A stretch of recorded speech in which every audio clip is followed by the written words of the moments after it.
Turning now to your community focus. Is your office constantly buzzing about politics, or is mum the word when it comes to the presidential election?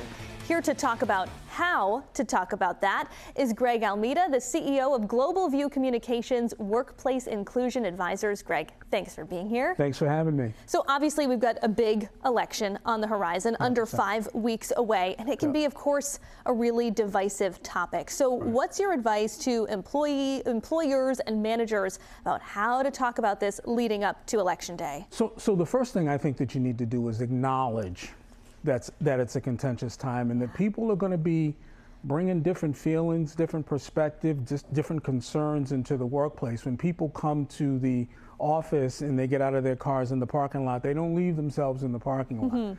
So we just need to be prepared, first of all, by acknowledging.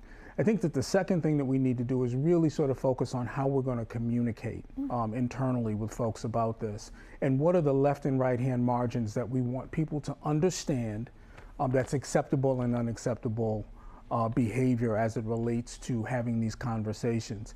And then I actually think that the third piece is that if you're an organization that's large enough and you have an employee assistance program or an EAP, I think it's really important to activate your EAP now, because not only do we have to get through the next 30 some odd days, we have to get through the post-election, which can be as contentious. Yeah, I was going to ask you about that. Election day happens, we get the results, a lot of big feelings come out of that. So how do you navigate after Election Day? Well, I think that you have to continue to communicate what help is available and that it is okay to feel the way that you do.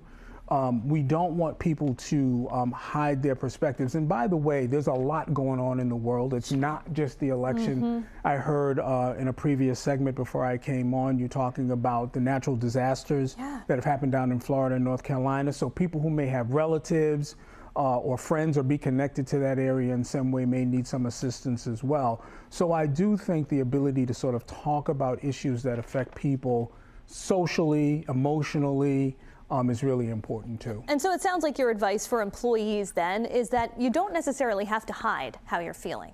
Well, you shouldn't. I mean, every culture is different. Some cultures are work, and just be focused on output.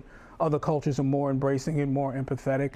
We hope that we all work in empathetic and embracing cultures. But at the end of the day, you should not have to hide who you are, what your concerns are. The economy is a big concern as well. Sure. And you know, I'm quite sure that people are talking about that at work too. All right, Greg Almieda, that is all the time that we have, but some very valuable advice. Thanks for being here. Thank you.